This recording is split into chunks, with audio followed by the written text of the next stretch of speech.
Hey everybody, welcome to Flipping Pages, and today we're gonna have a look at a rulebook we just got into the store. This one, well, it used to look like this, but now it looks like this. This is the second edition Hail Caesar book. We gave this rule set a huge spin, a lot of games with this rule set. In fact, a lot of flipping with this rule book. Yeah, a lot of trial and error, flipping, trying to find the rules, trying to, And then, once we got a hang of it, we heard that Warlord Games was going to come up with a new rule book. So we were like, oh no, are they going to change stuff up? Are they going to fix things? They did. They fixed a few things, but man, this rule book is it's really good. They redesigned the book and they added a few new rules. But let's have a look inside. Right, so we're gonna have a look at the Hail Caesar 2 rulebook. Let's have a look inside. Table of contents. You got the foreword by Rick Priestley. Moving along, the March of History. Now here is where you got the biggest change to the book. The biggest change to this book as compared to the first edition of the book, because as you can see, it starts off with history. I think the simple design decision was integral to make this a very, very good rulebook, because you set the stage right here for people who are new to Hail Caesar. When you get the book, you get to see or actually learn a little bit before like diving deeper into more history on the different periods. But it also breaks down, so you actually it's a very much more pretty way to ease you into historical wargaming. Although I must say though that the Hail Caesar rule set is not really for the beginner, and I'll explain that a bit later. So you got the Bronze Age, and you got the different periods. They break down different periods, some explanation of the decline. So this is basically great because you can now bring this book out, have a read, and actually enjoy the read. While also having a rule book. You got miniatures. Again, yes, this is how you push a miniature game. You've got some fluff, or in this case some history, and you got some nice looking miniatures. And for the older gamers, you can't help feel a slight throwback to how miniature games were promoted back in the day. So you got nice miniatures, and it breaks down to the next section, which is classical Greece, hoplite warfare, Persian warfare, miniatures. How nice is that? Miniatures. And then you got the Hellenistic era, breakdown of some of the conflicts, and then miniatures. And even like the first, like, what is this, 30 pages, the variety of miniatures that you get is nice, man. You've got like everything from chariot, moving up to things like phalanxes to pikes. It's very, very attractive. I mean, if you were just picking this book up blindly, this is very attractive to look at. Elephants, it doesn't just say elephant, but it shows you what the elephant looks like. Of course people know what elephants look like, but war elephants, right, in the game, from the manufacturer itself. The late Roman Republic, again, the different conflicts, Marian reforms, and it's great that everything is in this book, because now you have points to go on Google or wherever it is you search for information to like search and learn. Caesarian Romans. Then you got the Dark Ages, the fall of the Western Roman Empire, and miniatures. And then the War of the Roses. This is new. They've expanded the book. The periods in the book to the War of the Roses. And yes, again, a little bit to read, and miniatures.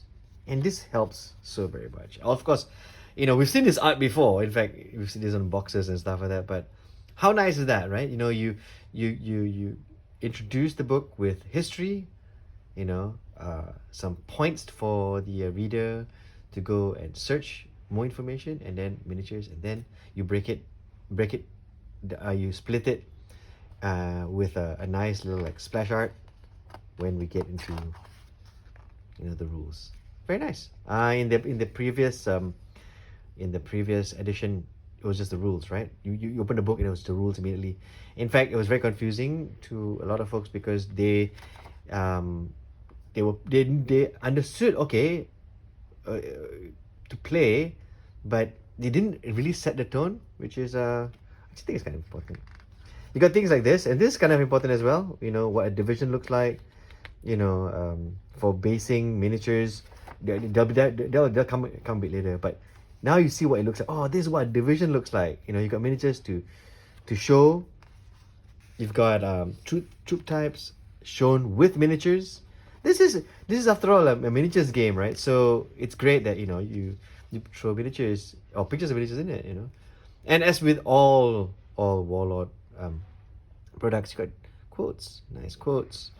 You got like nice scenes, and there you go, the basing part. Like a lot of concern. Even I had problems with the basing when it first came out. Because the bases you get from the box, came with different sizes, different shapes. This helps because it pretty much tells the new player, okay, if you wanna base, this is what we recommend. This is what warband looks like. It's 1, 2, 3, 8 by 4, 2, 4, 6, 8, yeah, 8 by 4, right? Figures. Oh, you want a pike block, right? This is also kind of new. It's also 8 by 4, right? And if you want infantry battle line, it's 2, 4, 6, 8 by 2, which is, yeah, sure, I get it now. It's I understand. Then you got the frontages. Of course, when I was first getting into Hail Caesar, I was building stuff according to the charts back then, and it was also a bit confusing because they didn't tell you what the standard was or what a typical one is, especially if you're new. And over here you see this is what a typical infantry battle line is, and hey, that's some information which to a veteran may be just a passing sentence, but to a new guy, it helps. Okay, so you got more pictures, formations, what different formations like. And this is the new formation that they renamed. It's basically the same rule set, but if you watch the interview that Rick Priestley did, I think I'll put a link here. It explains why pike block formations, very very nice. Game rules, how to do the command. Okay, this one's more text intensive. Because they're trying to explain things, but even then there's nice charts, diagrams, and you got like miniatures. They kept it pretty, they kept it beautiful. Even the side, it's nice, it's very very nice. Examples of range attack. So the second edition, I must say, is a huge upgrade from the first edition. So moving along, you have morale saves. So these are basically rules. The rules hasn't changed. The rules really haven't changed. The biggest thing that's changed is basically the layout and how it's presented. I think other game companies could learn from this. The minute you change how something's presented, the appetite for the player to get into a game, especially the new player, is even more. Now earlier I was saying how Hail Caesar is not really meant for the newbie. Now this is of course I heard this with the interview with Rick Priestley, and he was saying it's true. Hail Caesar was done for folks who actually have a whole lot of figures. It's basically set up for people who are playing 3-on-3, 2-on-2, 3-on-2 conflicts. It's not really written for one-on-one. So the rule set seems simple, because of that. They want something that you can bring a whole lot of figures and a whole lot of friends around a table, right, and play, right? So that's a design philosophy behind most of Hail Caesar. Keeping things fast, keeping things easy, and saying that this is all just recommendations. Even how big the basings or what the scale is, they don't talk about the scale. They just tell you, okay, fine, this is how we recommend you to base it. But it's nice that they recommend it with pictures now. But you can play this, which with whatever way you feel works for you. So these are just recommendations. Okay, so then you've got troop types, the breakdown of different troop types, some text, something to read. Even past even past you know even past editions have stuff like that. Things to read while you're looking at, like, sort of like a rulesy stuff, or break down special rules, for example. You get little bits where, while you're reading that, here's an interesting fact, giving the fingers and what that basically means. The phalanx and why it's different now from the pike block. Scythed chariots. Yeah, it's a really, really nice book. Oh, and terrain. Yes, they talk about terrain as well. Breaking terrain down. In any tabletop game, terrain, if you plays a big role. Whether you like it or not, it plays a big role, right? So, and there they have it, one-on-one games.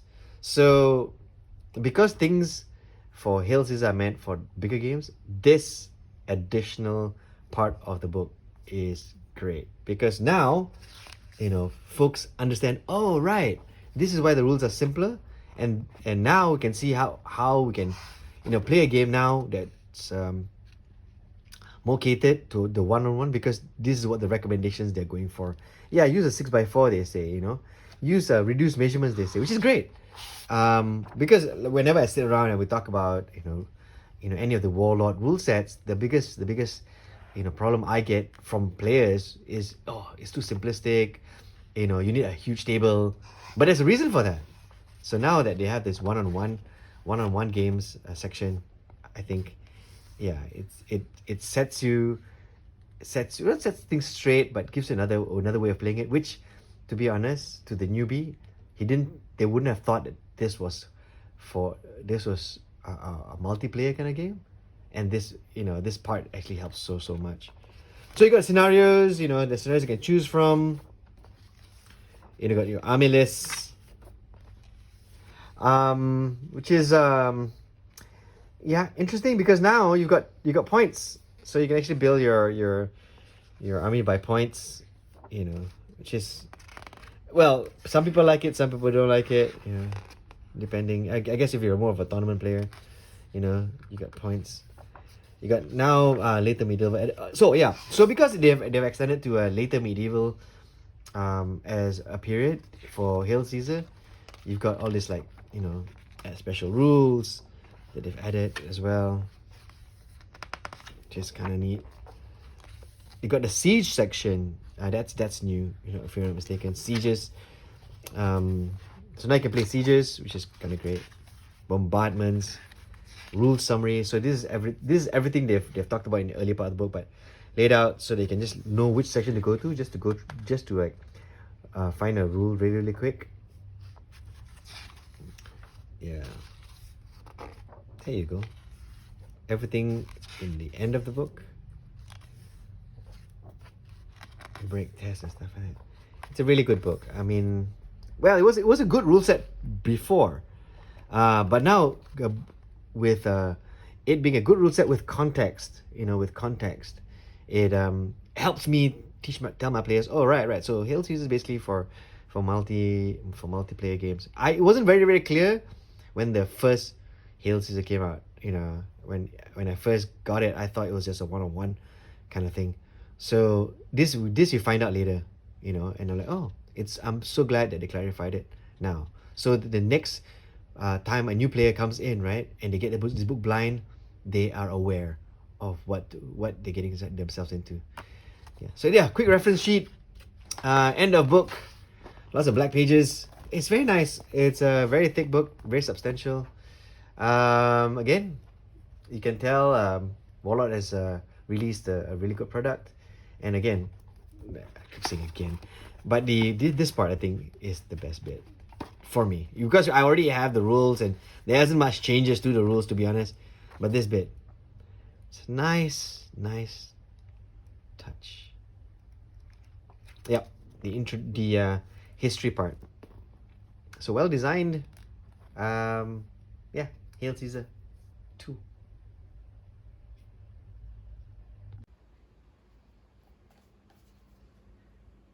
Yeah, so there you have it. That's the Hail Caesar rulebook, part 2, second edition, part 2, Hail Caesar 2. It's a good book.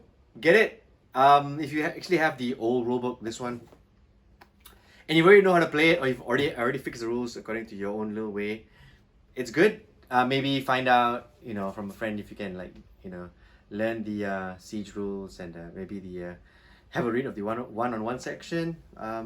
And also maybe refer to the bases if you want to refer to the bases. But if you've already played this like for a few years, there's not much difference between the rules, to be honest. But I like the layout of this. It's easy because I get to introduce this to newbies, and it's attractive. It's a very attractive book. Actually, you can actually see there's a huge difference in the look. One has got this classic look, but then it gets classic because we know it. But this one's got a very nice aesthetic to it.